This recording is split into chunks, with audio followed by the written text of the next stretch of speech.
10 sorrowful years ago, she is my love at first sniff.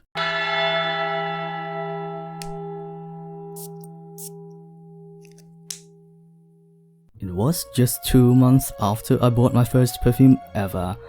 Life was black and grey. Only the occasional whiff of fragrance could bring color.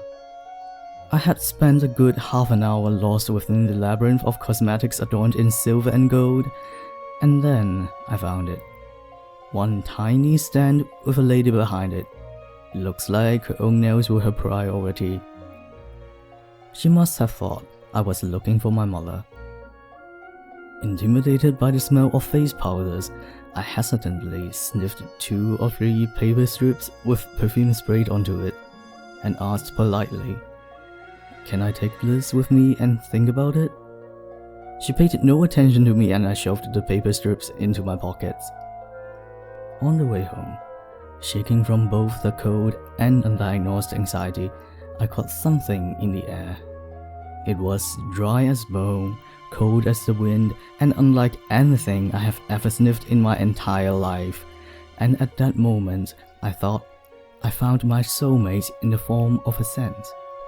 Suddenly, I realized it was coming from my pocket. I pulled out the now wrinkled piece of paper, and was written almost unreadably in pencil, the name of her. Okay, enough of my sentimental waffle. Let us take a look at how they actually introduced the scent. The mystique of frankincense.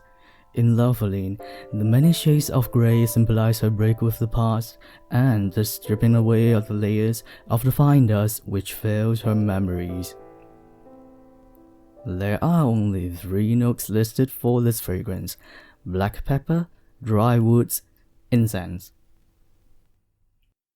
I know it is not polite to talk about someone behind their backs, but let us talk about what I think of Laureline. Her attitude was like opening a jar of black pepper, the spiciness that caught you off guard. It seems like she doesn't care what you have to say. It was almost like she would exhale a puff of smoke in your face, but then you realize it was not cigarettes that you were smelling. It was the reminiscing incense smoke on her long, sleek black jacket. They say, don't judge a book by its cover, right? When you get to know her better, she is not as harsh and bitter as you thought she would be. She has a heart of grounding, calming woods that wouldn't be moved by any emotions or circumstances. As the scent develops, it is like she is warming up to the idea of you, a stranger, being around. Her femininity is not like the glorious summer nor the joyous spring.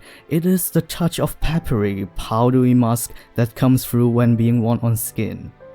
She is a linear scent, almost too linear.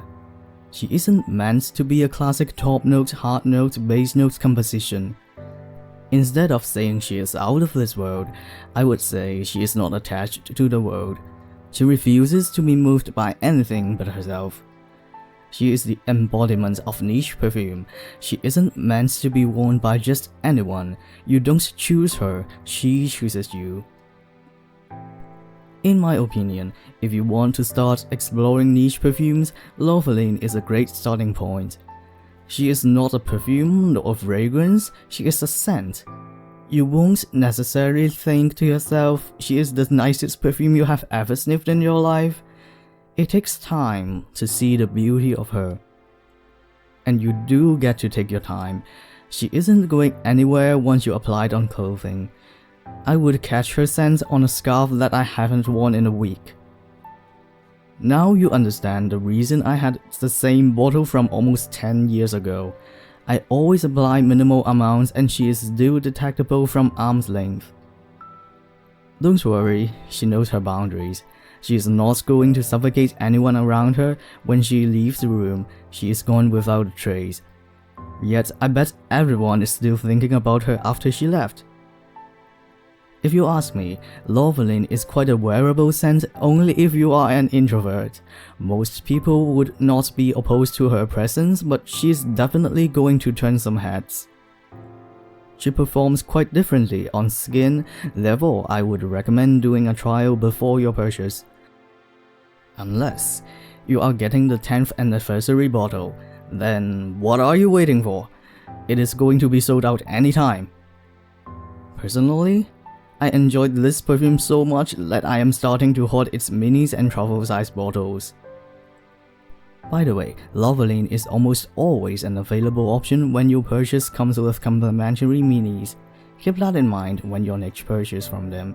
You may like it so much that you come back for a full-size bottle. Now, enough of me singing praises to this perfume. If you do like her, what else would I recommend for you? Well, there is indeed something with similar notes of conversation, but Loveline is an experience you wouldn't be able to get from anywhere else. So here goes. From Luton, if you want something more soft and subtle, try Beaufort. As opposed to if you want something even more assertive, try the incense powerhouse Serge Lutens. And then an interesting one from Atelier d'Orange Atelier de Soleil Maquillage. The only listed note is laudanum and it is very leathery. And last but not least, one of my personal favorites from Beaufort London, Terra and Magnificence, if you want something that really resembles church incense.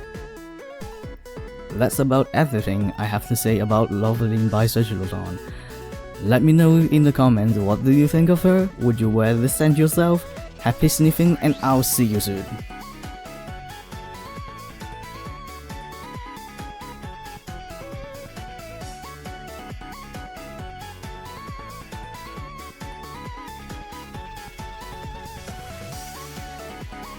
Wait, I just realized I keep referring to Loveline as her, but this is actually quite gender neutral.